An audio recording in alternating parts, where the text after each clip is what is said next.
에베소서 2장 8절에서 10절까지 말씀입니다. 너희는 그 은혜에 의하여 믿음으로 말미암아 구원을 받았으니 이것은 너희에게서 난 것이 아니요 하나님의 선물이라. 행위에서 난 것이 아니니 이는 누구든지 자랑하지 못하게 함이라. 우리는 그가 만드신 바라 그리스도 예수 안에서 선한 일을 위하여 지으심을 받은 자니 이 일은 하나님이 전에 예비하사 우리로 그 가운데서 행하게 하려 하심이니라. 아멘. 우리 앉으시기 바랍니다. 기도하시겠습니다.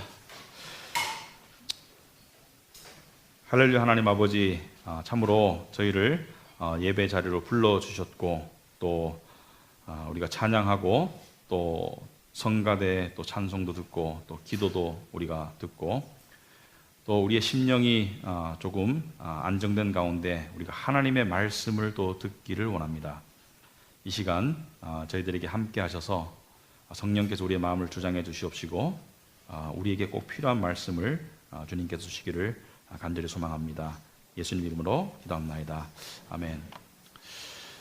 우리 그 현대인들의 삶을 특별히 우리가 속해 있는 이 문화 속의 삶을 보면은 한마디로 말하면 다 그런 건 아니지만 많은 사람들이 바쁘고 메마르죠. 열심히 바쁜데 메말라가고 있어요. 그래서 이렇게 열심히 좀 풍요해 보려고 이렇게 여유로워 보려고 열심히 몸부림치는데 왜 바쁜데 이렇게 메말라 갈까? 근데 이 바쁘고 메마른 사회가 이렇게 오래되지 않습니까? 그럼 사회적인 병리 현상이 나타납니다. 우리와 좀 비슷한 사회 문화가 일본이라고 쳤을 때 일본이 바쁘고 메마른 시절을 약 수십 년 보내고 난 다음에 이 바쁘고 메마른 문화를 극단적으로 거부하는 사람들이 생겨납니다. 예를 들어서 많은 청년들이 집 밖을 안 나가요. 그래서 히키코모리라고 해가지고, 히키코모리 들어보셨습니까? 수백만의 청년들이 밖에도 안 나가고 사회활동도 안 하고 사람들과 대인관계도 맺지 않고 그런 식의 삶을 살아갑니다. 지금 우리도 이 바쁘고 메마른 가운데 점점 관계가 단절되어 가고 있죠. 혼자 밥 먹고 혼술족, 그죠? 혼자 시간 보내는 게 익숙하다 보니까 함께 있는 게 불편해지는. 그런데 엄청나게 바쁜데 그 바쁜 속에서 정말 의미를 찾을 수 없는 사람들이 참 많이 생기고 있습니다. 엄청나게 바쁜데 어떤 사람이 이렇게 말하더라고요. 인생을 보니까 돈 벌려고 막 열심히 돈 벌려고 열심히 노력하다가 피곤하고 병들고 늙어가서 그 다음에 병든 몸을 고치고 피로를 회복하고 그렇게 하기 위해서 돈 쓴다고. 그러니까 돈 벌기 위해서 몸 망가진 것을 돈 써가면서 몸 회복하는 그런 아이러니가 인생이다 그렇게 이야기했어요. 그래서 이 많은 사람들이 지금 힘들어하는 삶을 살고 있는데 그럼 우리 그리스도인은 그럼 어떻게 다르게 살 수 있는가? 여러분 오늘 설교 제목을 보면요 선한 일의 목적을 위하여 구원받음. 여기 보니까 대충 보니까 일하라는 뜻인 것 같은데 안 그래도 바쁘고 메마르고 힘들어 죽겠는데 또 무슨 일을 해야 되는 것인가? 이 신앙생활 하는 것도 참 피곤하다. 그렇게 생각하는 사람이 참 많을 것 같습니다. 그런데 여러분이 끝까지 잘 들어보시면은 제 말이 아니라 이 성경 말씀 속에 그렇지 않을 수 있는 길이 담겨 있다고 저는 생각합니다. 어떻게 보면요, 우리 문화 속에서 우리가 바쁘다고 느끼고 생각하는 가운데 마음이 분주해져서 더 바쁜 거일 수도 있습니다. 어떻게 생각하면은 하나님 믿는 믿음 안에서 그렇게 큰 문제가 아닌데 너무 크게 문제가 부각되어서 나를 괴롭힐 수도 있고요. 그러니까 신앙의 눈으로 크게 바라보면은 별거 아닌 일도 내 작은 세계 속에서는 엄청나게 큰 일로 다가올 수도 있기 때문에 여러분의 생각과 느낌만을 고집하지 마시고 한번 하나님의 말씀에 한번 귀를 기울여 보시라. 여러분 결론적으로 말하면요, 우리가 추구하는 많은 것들이 무의미한 결과로 끝납니다. 지금 중요하죠. 지금 해야 되죠. 하지만 전도서가 뭐라고 말하고 있습니까? 헛되고 헛되니 모든 것이 헛되다라고 이야기했어요. 그러니까 이 말씀은 지금 현재 속에서는 중요하게 보이지만 크게 길게 봐서는 영원한 과정 속에서는 그렇게 중요한 게 아니라는 것을 이야기하고 있습니다. 그래서 무엇을 말하느냐? 이것은 일상생활을 팽개치고 그냥 산에 들어가 살아라? 그런 뜻이 아니고요. 우선순위를 두고 살아라는 겁니다. 우선순위를. 뭐가 정말 중요하냐? 뭐가 정말 의미 있는 것이냐? 우선순위를 제대로 두고 살라는 그런 권면의 말씀입니다. 그래서 우리가 인생의 다양한 목적들이 있습니다. 근데 그 다양한 목표와 추구하는 것들이 있는데 그 중에서는 내 일상생활의 일들도 있을 수 있고 또 신앙인이니까 영적인 일들도 있을 수 있는데 그 우선순위를 정한다는 것은 사람은 시간과 에너지가 한정되어 있으니까 10가지를 다 못하니까 5가지를 취사 선택해야 될 때가 있죠. 5가지만 추구하고 5가지는 등한시하거나 포기해야 될 때가 있는데 그때 여러분은 뭘 포기하느냐? 굉장히 중요한 문제입니다. 어떤 가치관과 시각으로 여러분이 포기하고 선택할 것을 고르고 버리고 하고 있느냐? 때로는 영적으로 너무나 중요한 것임에도 불구하고 그냥 쉽게 팽개치는 건 아닌지. 그래서 오늘 그런 맥락에서 우리 본문을 바라보기를 바랍니다. 항상 말씀드리지만은 신앙은 주관적인 생각과 느낌을 벗어날 때 정말 신앙으로 나아갈 수 있고 정말 하나님이 주시는 평강을 누릴 수가 있다는 것을 명심하기 바랍니다. 하나님의 객관적인 말씀의 진리 가운데 들어가야 된다. 그래서 오늘 10절 말씀에 보면 이런 말씀입니다. 우리는 그가 만드신 바라 그리스도 예수 안에서 선한 일을 위하여 지으심을 받았다. 선한 일을 위하여 지으심을 받았다. 여러분 모두 하나님의 피조물인 거 인정하시죠? 하나님 여러분 창조하셨죠? 여러분 원숭이가 여러분 된 거 아니라는 거 아시죠? 그죠? 물고기하고 뭐 여러분이 조상이 같지 않다는 거 아시죠? 에? 반응이 없습니까? 혹시 그 진화론자예요? 아니지 않습니까? 근데 하나님 우리를 창조하셨는데 선한 일을 위하여 지으심을 받았다 이렇게 이야기하면은 그 창조의 질서 속에 내가 들어갈 때 내 삶 가운데 하나님의 축복과 은혜와 평강이 주어지지 않겠습니까? 자, 그런데 그것을 이야기하기 전에 우리 8절부터 보도록 하겠습니다. 본문이 8절부터 시작되죠. 일이 중요하냐? 선한 일이 중요하냐? 8절과 9절에서는 소용없다고 그러고 9절에서는 중요하다고 그래요. 10절에서는. 8절과 9절에서는 소용없다고 그러고 10절에서는 중요하다고 그럽니다. 그럼 무슨 차이가 있느냐? 자, 8절 보시면은 너희는 그 은혜에 의하여 믿음으로 말미암아 구원을 받았으니 이것이 너희에게서 난 것이 아니요 하나님의 선물이라. 행위에서 난 것이 아니니 이는 누구든지 자랑하지 못하게 함이라. 무슨 말이냐면은 너희가 구원을 받은 것은 하나님의 자녀가 되고 사망을 벗어나서 천국을 가게 된 구원을 받은 것은 너희에게서 난 것이 아니다. 행위에서 난 것이 아니다. 행위가 소용이 있다 없다? 행위가 소용이 없다는 거예요. 여러분 그 지옥에 가면은 세상에서 아주 악하게 산 사람만 있을까요? 아니면 세상에서 우리가 보기에 착하게 살았고 종교적으로 신앙심이 깊었던 사람도 지옥에 있을까요? 이 흥미롭게도요. 진짜 종교적으로 인간이 할 수 있는 진정한 마음을 가지고 정말 그 자기 수양을 추구했던 많은 사람들은 대부분의 사람들은 이걸 깨닫더라는 겁니다. 인간은 죄인이구나. 기독교가 아니라도 인간은 속으로 다 망가졌구나 이걸 깨닫더라는 거예요. 정말 진실되게 종교나 어떤 깨우침의 길을 추구한 사람이 마지막에 가서 나는 정말 위대한 인간이다, 나는 정말 착한 인간이다, 나는 정말 선한 인간이다, 나는 정말 대단한 존재다 이렇게 고백하는 사람이 없더라는 거예요. 그 사람은 위선자라는 거예요. 여러분 불교계에서 추앙받는 성철 스님이 있습니다. 이분의 일대기를 읽어보면 정말 이 사람은 인간적으로 봤을 때 종교적으로 봤을 때 존경할 만한 모습이 상당히 많았습니다. 굉장히 소탈하고 진솔하고 그리고 사람들에게 정말 정성을 다해서 대하려고 했고 근데 그분이 돌아가시기 전에 한 고백이 이거죠. 내 죄가 수미산보다 더 높다. 내 죄를 나도 어쩔 수 없다. 이렇게 고백하고 돌아갔어요. 법정 스님은 돌아가실 때 이렇게 말했습니다. 내 책을 다 절판해라. 무슨 말입니까? 결국 인간이 진정한 깨달음의 경지에 이르면은 착한 사람, 나쁜 사람 할 거 없이 종교인, 비종교인 할 거 없이 전부가 다 죄로 망가졌다는 것을 깨닫더라는 거예요. 여러분, 망망대해에 가면 사방팔방으로 수백 수천 킬로까지 육지가 안 나타나는 태평양 한가운데 망망대해에 빠뜨려 놓으면은 키 큰 사람이나 키 작은 사람이나 수영 잘하는 선수나 수영 못하는 맥주병이나 다 죽기는 마찬가지예요. 그게 죄의 늪입니다. 인간의 행위로 벗어날 수 없다는 거예요.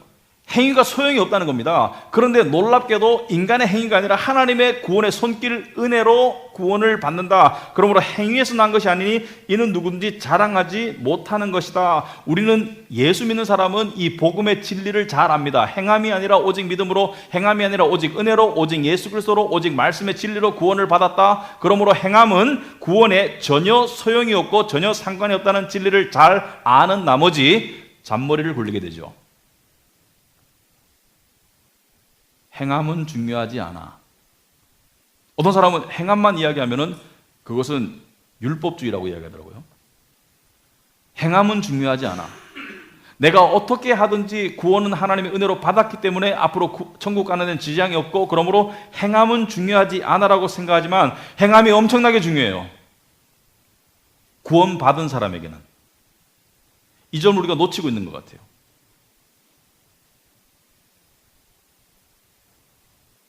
구원받지 않은 사람에게는 행함으로 구원받을 수 없고 오직 죄를 인정하고 예수님의 십자가를 믿는 믿음으로 구원을 받지만 구원받은 사람은 행함에 의해서 하나님의 축복을 이 땅에서 축복을 누리기도 하고 축복을 못 누리기도 하고 하나님의 평강을 누리기도 하고 못 누리기도 하고 행함은 엄청나게 중요합니다.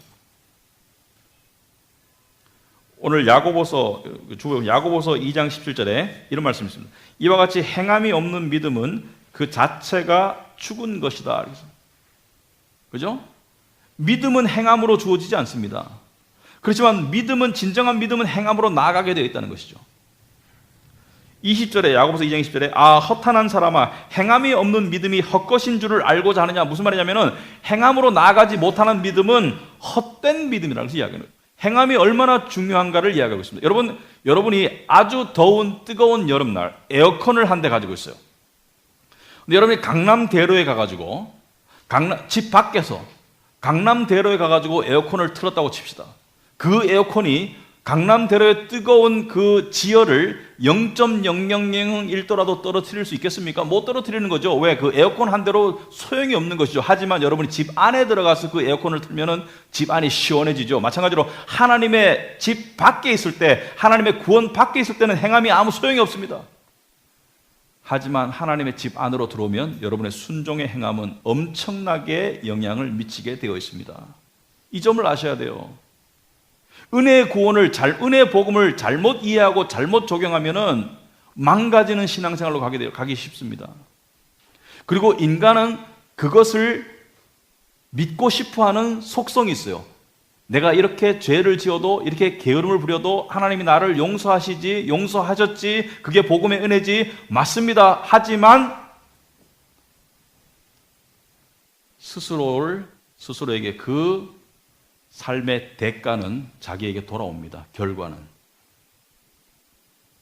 하나님이 우리를 지옥에 보내는 정죄는 하지 않지만 자기 잘못에 대한 대가는 자기에게 오기 때문에 행함은 상당히 중요합니다. 그래서 오늘 10절을 중심으로 살펴보겠습니다. 10절이 우리의 포커스입니다.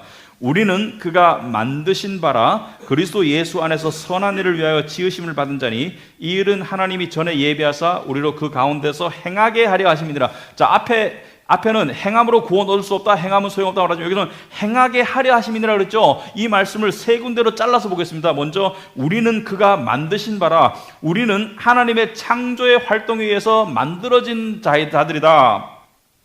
우리는 하나님이 만드셨고 그 일은 선한 일이었고 하나님이 우리를 기뻐하신 일이었다. 창세기 1장 31절의 말씀이 있습니다. 하나님이 지으신 그 모든 것을 보시기에 심히 좋았더라. 하나님이 천지를 창조하시고 마지막에 인간을 창조하시고 난 다음에 그 피조물을 보시고 심히 기뻐하셨어요. 심히 만족해 하셨어요. 왜? 그 창조의 일이 선한 일이었기 때문에. 그런데 인간의 창조와 다른 모든 짐승의 창조는 차이가 있습니다. 어떤 차이가 있느냐? 세상 어느 피조물도 하나님의 형상대로 창조받지 않았고 오직 인간만 하나님의 형상대로 창조를 받았다. 여기서 말하는 하나님의 형상은 물론 하나님의 겉모습이 아니죠. 하나님이 우리처럼 이렇게 생겼다는 것이 아니라 하나님의 내적인 영적인 속성을 말합니다. 예를 들어서 사랑을 갈구하는 마음, 인생의 의미를 추구하는 본능, 허물을 느끼는 그러한 공허감. 여러분, 사람과 동물의 차이가 뭡니까? 여러분이 집에 애완동물을 기르시는 분들이 있을 거예요. 여러분이 기르는 애완동물은 몸이 안 아프고 먹을 음식이 제때제때 풍성히 주어지고 하면은 해피하죠. 꼬리를 살랑살랑 흔들면서 즐겁게 살아가지만, 여러분, 그러한 최적 환경 속에서 사는 애완동물이, 개가, 강아지가 뼈다귀를 굴리면서 나의 개의 삶의 진정한 의미는 뭘까? 이걸 고민하는 거 봤습니까? 동물원의 동물이 음식이 여기 딱 배고픈데 맛있는 음식이 있는데 그걸 쳐다보지 않으면서 안 아픈데도 나는 이것보다 사색의 시간을 즐길 거야. 이런 동물 봤습니까? 없잖아요. 사람은 그렇다는 거예요. 사람은 그래서 선진국에도 자살률이 높았습니다. 왜 그렇습니까? 인생의 의미가 뭐냐, 인생의 의미가. 하나님의 형상대로 지음을 받았는데 그 인생의 의미가 뭐냐? 그 의미를 찾아가기 전에는 우리는 무의미와 맞닥뜨려야 됩니다. 그 의미를 발견하기 전에는 우리는 무의미 속에 갇혀 있을 수밖에 없어요. 그래서 세상에 하나님을 모르는 사람들이 이렇게 많기 때문에 무의미한 삶 속에 괴로워하는 인생들이 그렇게 많은 거예요. 여러분, 술을 왜 많이 마십니까? 술 마시는 것 자체는 죄가 아니지만 술 먹고 취하고 막 망가지고 왜 그럽니까? 왜 우리나라, 제가 저번에 들어보니까 제가 확실하게 모르겠지만 인구 1인당 성인 1인당 소주 맥주 마시는 이 병수가 엄청나더라고요. 왜 그렇습니까? 허물을 달래기 위한 거예요. 허무한 거예요, 인생이. 괴로운 거예요. 그러니까 술 마시고 잊어버리고 싶고 술 마시고 그냥 그걸 무뎌지게 하고 싶은 거죠. 그런데 여기 보세요. 하나님이 우리를 선하게 창조하신 하나님이 우리를 향한 하나님의 뜻을 우리가 순종해 나갈 때 우리 안에 의미가 주어지고 질서가 주어지고 소위 말해서 우리가 원하는 진정한 행복을 발견할 수 있게 됩니다. 그 두 번째 보시면은 그리스도 예수 안에서 10절 보고 있습니다. 두 번째 패러그래프. 그리스도 예수 안에서 선한 일을 위하여 지으심을 받았다. 이 말은 무슨 뜻입니까? 여러분과 저를 향한 하나님의 계획과 뜻이 있다는 것을 이야기합니다.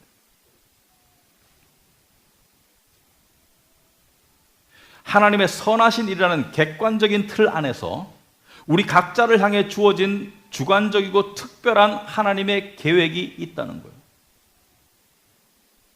그렇다면 선한 일은 무엇인가? 여러분, 선한 일이 무엇입니까? 성경에서 말하는 선한 일이 무엇입니까? 여러분, 왜 성경은 돈을 가지고 장학재단을 만들어가는 사람들을 향해서 그 일이 하나님 앞에 선하다고 하지 않습니까? 인간적으로 선한 일입니다, 분명히. 왜 그렇게 말하지 않습니까? 왜냐하면 성경에서 말하는 선한 일은 그 겉으로의 행위도 선하지만 내적인 동기가 선해야지, 순수해야지 선하다고 하는 거예요. 순수하게 하나님의 영광을 위해서 하는 모든 선행을 성경은 선하다고 하기 때문에 선한 사람은 하나도 없다고 말하는 것입니다. 왜? 그런 동기로 선한 일을 하는 사람은 없기 때문에. 차원이 다른 얘기예요. 그렇다면 성경에서 말하는 선한 일은 무언가? 여러분, 그 답을 알기 위해서 성경의 두 군데를 살펴봐야 됩니다. 마가복음 10장 17절에 예수께서 길에 나가실새 한 사람이 달려와서 꿇어앉아 묻자오되 선한 선생님이여 내가 무엇을 하여야 영생을 얻으리까? 이 사람이 뭘 묻고 있습니까? 지금 이 사람이 내가 어떻게 선한 일을 해야지 구원을 받을 수 있겠습니까? 구원은 행함으로 줄 수 없지 않습니까? 그래서 이 사람이 예수님을 선한 선생님이여, 왜 선한 선생님을 불렀습니까? 당신은 선한 선생님이니까 내가 해야 할 선한 일을 알려줄 것이고 내가 해야 할 선한 일을 알려주면 내가 그 일을 함으로써 구원을 받겠나이다. 예수님이 그걸 꿰뚫어 보시고 예수께서 이르시되 18절에 네가 어찌하여 나를 선하다 일컫느냐? 하나님 한 분밖에는 선한 이가 없느니라. 존재적으로 진정하게 봤을 때 하나님 외에는 선한 자가 없다. 그러면 선한 일은 누구로부터 나와야 되겠습니까? 출처가 하나님부터 나와야 됩니다. 하나님부터 나와야지 선한 일이 되는 거예요. 출처가. 그리고 그 선한 일은 하나님께 영광으로 돌아가는 게 선한 일이다. 자, 두 번째, 갈라디아서 6장 9절에 우리가 선을 행하되 낙심하지 말지니 포기하지 아니하면 때가 이름에 거두리라. 우리가 선을 행하되, 자, 예수 믿고 난 다음에 선한 일을 하는 것을 말하죠. 선을 행하되 낙심하지 말지니 포기하지 말아라. 중간에 포기하지도 말고 선한 일을 중간에 실망해서 절망해서 중간에 그만두지 말아라. 때가 이름에 거두리라. 그 때까지 기다리는 것을 이야기해요. 때가 이르면 기다려라. 그러므로 우리는 기회 있는 대로 모든 이에게 착한 일을 하되 더욱 믿음의 가정들에게 할지니라. 우리가 선한 일을 할 때 예수 믿는 사람, 믿지 않는 사람, 모든 사람에게 선한 일을 하지만 특별히 믿는 가정들에게 선한 일을 하라. 그러므로 종합적으로 말하면은 지금 에베소서 2장 10절에서 말하는 선한 일은 하나님이 우리에게 주신, 특별히 교회 공동체 안에 지체들을 향한 선한 일을 선한 일이라고 부르는 거예요.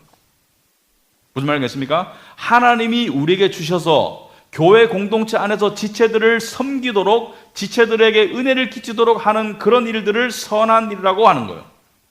근데 그런 일들을 우리 각자를 위해서 예비하셨다는 것이죠. 아까 봤던 본문 10절 마지막에 보시면은 그리스도 예수 안에서 선한 일을 위하여 지으심을 받은 자니 이 일은 하나님이 전에 예비하사 우리로 그 가운데서 행하게 하려 하심이니라. 하나님이 전에 예비했다는 것은 여러분이 태어나기도 전에 미리 여러분이 할 선한 일을 예비하셨다는 거예요. 이 일을 발견하는 자가 복을 받게 됩니다. 왜? 하나님의 예비하신 선한 일은 하나님께서 당신의 복을 우리에게 주시는, 당신의 능력과 당신의 지혜와 당신의 임재를 우리에게 주시는 축복의 통로들이 됩니다. 그러므로 우리는 이렇게 기도하는 법을 배워야 됩니다. 우리는 어떻게 기도합니까? 대부분 경우 하나님, 제가 가진 계획이 이것입니다. 제가 원하는 소망이 이것입니다. 그러므로 이것을 이루어주세요. 이것을 들어주세요. 이것이 이루어질수록 힘주시고 이것이 이루어질수록 복 주세요. 이게 우리의 기도의 대부분이라면 그렇게 기도하는 것이 나쁘다는 게 아닙니다. 그런 기도가 할 때도 있습니다. 정말 우리에게 기도의 패러다임의 변화가 와야 되는 것은 이 부분입니다. 하나님, 당신이 나를 위해서 예비하신 선한 일이 무엇입니까? 좀 더 구체적으로 말하자면 하나님, 이 교회에 저를 왜 보내셨습니까? 하나님, 저에게 주신 하나님의 능력과 하나님의 각종 복을 가지고 제가 어떻게 하나님의 교회와 나라를 섬겨갈 수 있겠습니까? 이 태도의 변화가 상당히 중요합니다. 이것이 가능할 때 비로소 신앙인으로서 조금 성숙했다고 할 수 있습니다. 그전에는 내 삶 속에 나의 어떤 어젠다, 나의 어떤 문제만이 나의 관심의 핵심이었다면 이제는 그것을 벗어나서 하나님의 관점으로 세상을 바라보고 나를 향한 당신의 선한 계획이 무엇이냐고 물어보는 거예요. 그런데 이때 조심해야 될 것이 있습니다.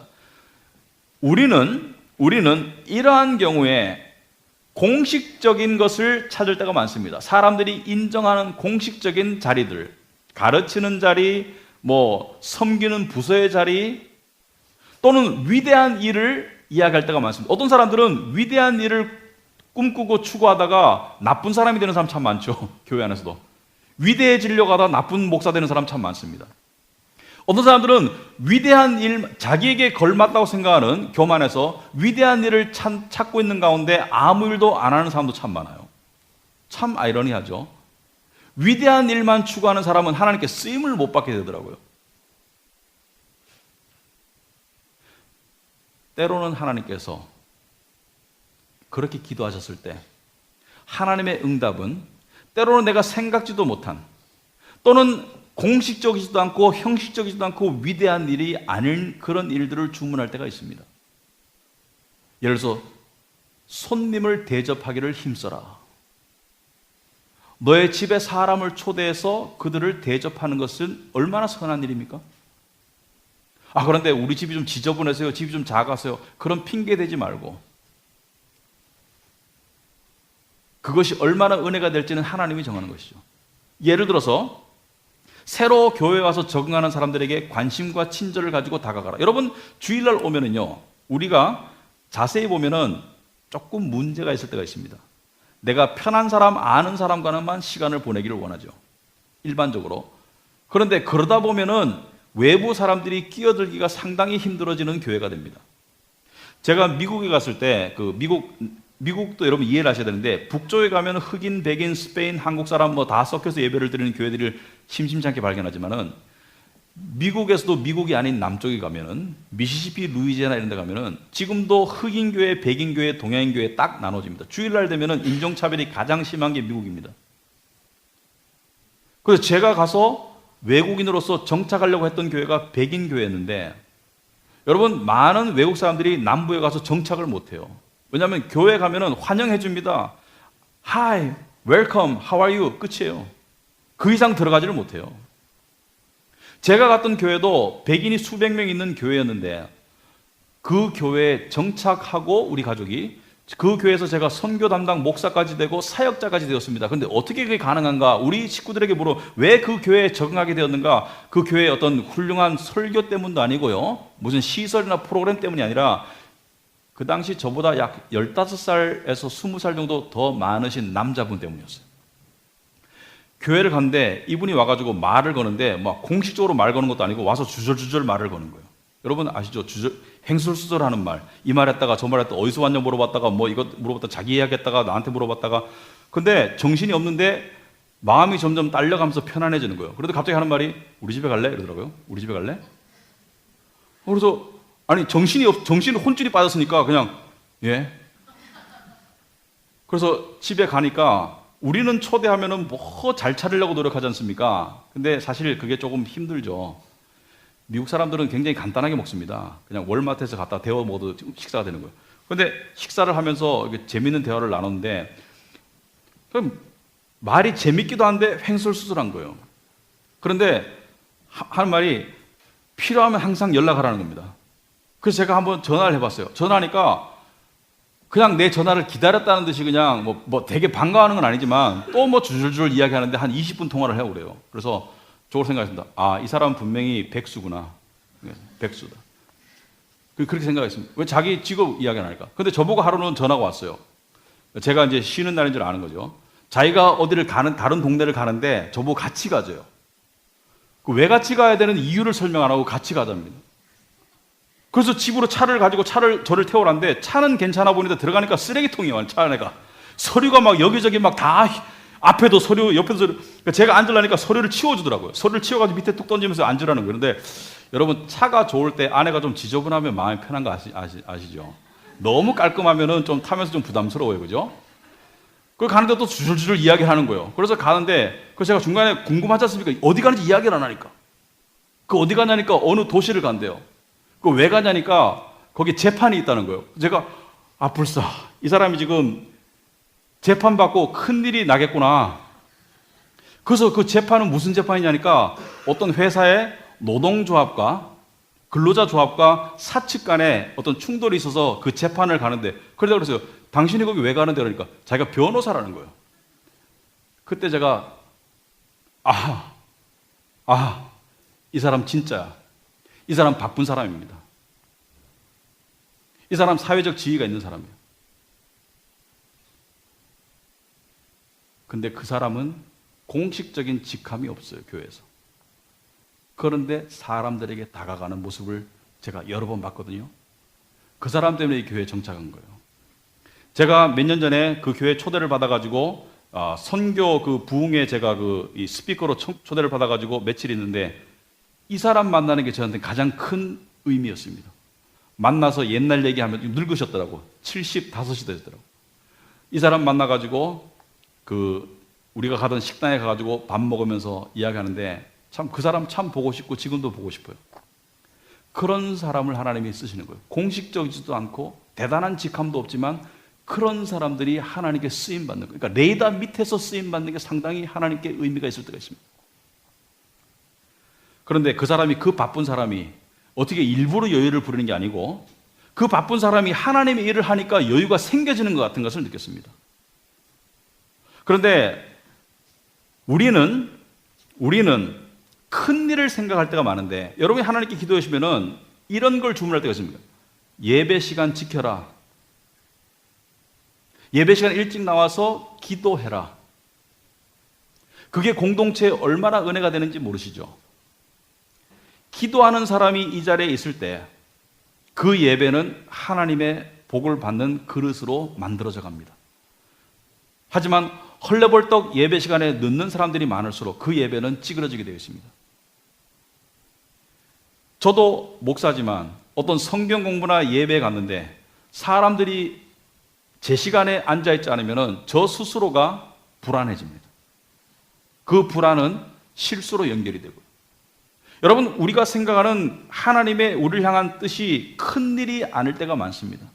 제가 옛날에 다니던, 오래전에 다니던 교회에서는 그 기도를 했더니 하나님께서 이런 응답을 주셨습니다. 화장실 청소를 하거라. 화장실이 냄새가 났는데 그 입구에 냄새나는 화장실이었는데 그 화장실을 청소해서 깨끗하게 하라는 그런 마음의 어떤 뜻을 주셨어요. 그 화장실 청소가 저한테 얼마나 기쁜지 모릅니다. 그리고 청소를 통해서 사람들이 예배당에 오면서 그때 방향제 꽂아가지고 이렇게 냄새나는 그런 작은 것을 원하시는데 그런 작은 것을 통해서 하나님이 큰 기쁨을 주시는 거예요. 여러분에게도 저에게도 그런 기쁨이 있기를 바랍니다. 여러분, 우리는 피곤합니다. 바쁩니다. 그래서 어떤 때는 일을 놓아야 돼요. 그런데 여러분이 하나님에게 혹시 선한 일을 맡기셨는데 그 일을 놓는 그런 큰 오류를 범할 때가 있을 수도 있습니다. 물론 그거는 사람이 주위에서 판단할 수 없어요. 너무 탈진되고 너무 힘들어서 그 일을 놔야 될 수도 있습니다. 내가 지금은 일을 줄이거나 쉬어야 될 때가 있을 수 있습니다. 하지만 혹시라도 내 생각과 내 감정에 유혹과 시험이 들어와서 그 일을 놓게 된다면 그것은 나를 향한 하나님의 축복의 통로를 내가 자르는, 영적인 공급의 통로를 자르는 결과를 초래할 수도 있어요. 제가 15년 전에 들은 이야기인데요. 어떤 비즈니스맨이 있었습니다. 근데 이 사람이 주일날에는 주일학교 성경 공부를 가르쳤어요. 근데 이 사람이 열심히 하다가 이 비즈니스가 너무 힘들어졌어요. 바쁘고 문제가 생기고 너무 스트레스 받고 힘들어지니까 교회 일을 좀 쉬어야 되겠다. 당연하죠. 피곤하니까 그런 생각 할 수 있지 않습니까? 비즈니스를 쉴 수는 없으니까. 그런데 한편으로는 계속 해야 될 것 같다는 그런 생각이 들어서 놓지 않고 계속 했는데 그 힘든 시기가 지나고 난 다음에 되돌아보니까 그 힘들 때 필요한 능력과 지혜가 자기가 준비하던 성경 공부를 통해서 하나님이 공급하셨다는 것을 깨닫게 되었어요. 아, 내가 그때 그것을 놓지 않은 것을 참 잘했구나. 그래서 성경 공부에 가서 그것을 이야기해 줬습니다. 제가 그때 힘들어서 사실은 이 공부를 쉬고 싶었는데 그때 안 쉬고 계속했더니 하나님께서 그것을 통해서 나에게 삶의 에너지를 공급하시고 지혜를 공급하셨습니다. 그리고 나의 문제를 하나님이 해결해 주셨습니다. 그러니까 그 성경 공부를 떤 사람들이 끄떡끄떡거리면서 사실은 우리는 몰랐지만 그 당시에 당신의 성경 공부 가르침이 참 우리에게 은혜가 되었습니다. 왠지 모르게. 정말 당신의 약함과 당신의 곤란과 당신의 힘든 가운데 하나님께서 역사하신 것을 우리가 느끼게 됩니다. 지나고 보니까. 여러분, 그래서 우리가 마음적으로 힘들고 유혹이 들더라도 어떤 일들은 지혜롭게 놔야 됩니다. 하지만 어떤 일들은 여러분이 깊이 생각해 봐야 돼요. 왜? 여러분을 향해 예비한 하나님의 은혜의 통로일 수 있습니다. 그 선한 일이. 여러분, 우리가 은혜를 생각할 때는 항상 기분 좋고 마음이 업되는 은혜만 생각하지만 은혜 중에는 불편한 은혜가 있습니다. 불편한 은혜가 있어요. 그 시기 동안에는 불편하지만 결국에는 은혜가 되는 은혜가 있습니다. 이 은혜가 더 짙은 은혜가 될 수 있습니다. 기분 좋고 모든 일이 잘 나갈 때 섬기는 것이 오히려 쉬울 수 있습니다. 하지만 내 삶의 무게가 나를 짓누름에도 불구하고 하나님이 부르신 부름의 그 자리에 내가 그대로 위치를 지키고 있는 그 힘듦이 결국에는 자신에게 은혜가 될 수 있습니다. 여러분, 성경에서 그런 말을 하죠. 자신을 비워라, 자신을 내려놓아라. 쉽지 않습니다. 자기 부인 쉽지 않습니다. 내 삶의 에너지와 내 삶의 어떤 그 리소스를 내가 내 삶에 나와 직결된 어떤 일에만 쏟고자 하는 인간의 본능을 벗어나서 희생적으로 여전히 그 자리를 지켜주는 거 쉽지 않습니다. 그런데 결과는 어떻게 될까요? 내 삶에만 집착해서 하나님의 주신 사명의 끈들을 끊게 되면 결국에는 그 삶은 피폐해지고 불안해지고 나중에 무의미한 삶으로 나아가게 됩니다. 하지만 그런 속에서도 자신을 부인하고 자신을 내려놓고 그리스도를 바라보면서 자신의 십자가를 계속 져 나가는 사람은 자신이 비워진 만큼, 자신이 내려진 만큼 하나님의 능력과 하나님의 은혜를 통한 자유함과 평강이 주어지는 줄 믿습니다. 중요한 영적인 진리입니다. 신앙의 결단은 순간의 느낌이나 생각으로 하는 게 아닙니다. 특별히 하나님이 여러분에게 맡겨주신 그 사명은 어떠한 사명이든지 간에 쉽게 놓아서 안 됩니다.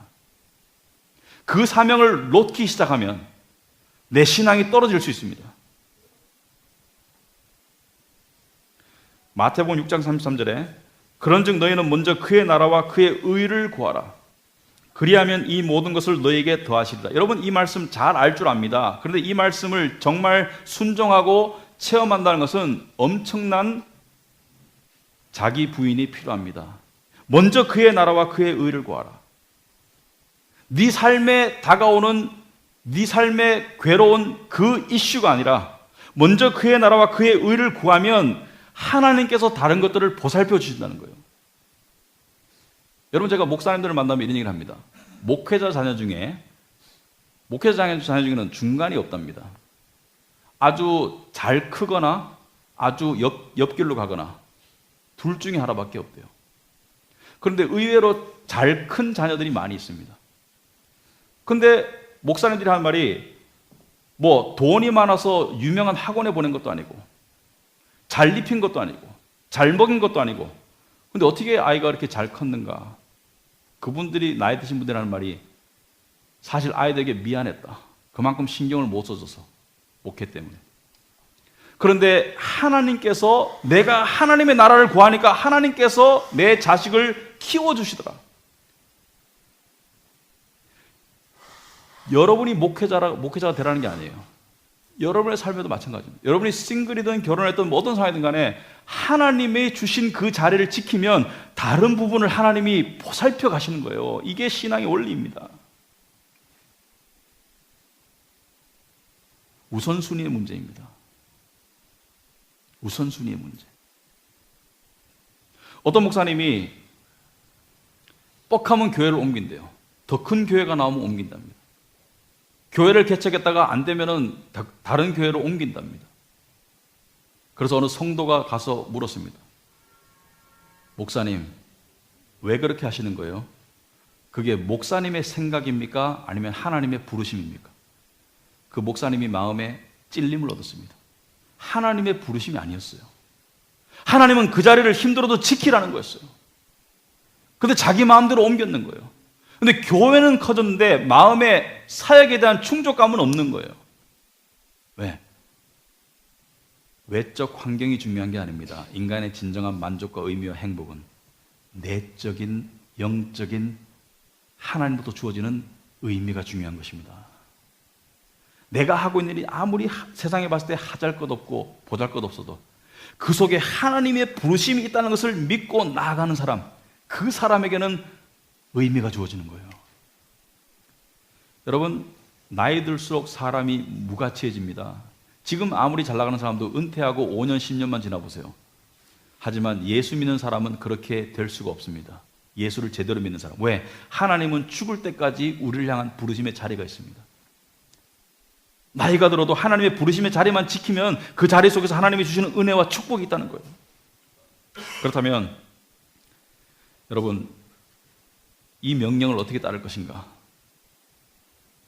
여러분 마음의 작은 겸손으로 시작됩니다. 여러분, 스스로를 높이면 절대로 내 생각과 내 감정과 내 계획이 중요하면 절대로 그 자리 못 지킵니다. 그리고 자기 생각과 자기 감정의 소용돌이 속에 파묻히게 됩니다. 하지만 내 생각과 내 감정을 내려놓고 하나님 앞에서 주여, 당신이 원하시는 것이 무엇입니까? 그 마음의 겸손의 무릎을 꿇을 수 있는 사람, 그 사람은 의미 있는 삶으로 나아가게 되었습니다. 그것 어떻게 가능한가? 여러분, 진정한 겸손은 어떻게 가능합니까? 진정한 겸손은 십자가를 바라봐야 됩니다. 십자가 위에서 하나님이 하신 일을 바라봐야 됩니다. 그 위대하시고 영광스러운 전능하신 하나님, 당신이 인간의 모습으로 오셔서 죽기까지 순종하셨죠. 그런데 우리가 뭐라고? 내 생각, 내 고집. 예수님은 아버지여, 이 잔을 내게서 옮겨주옵소서. 그러나 내 뜻대로 마시고 아버지의 뜻대로 하옵소서. 그러나 우리는 뭐예요? 아버지, 이 잔을 내가 옮기겠습니다. 내 뜻대로 하겠습니다. 당신이 간섭하지 마세요.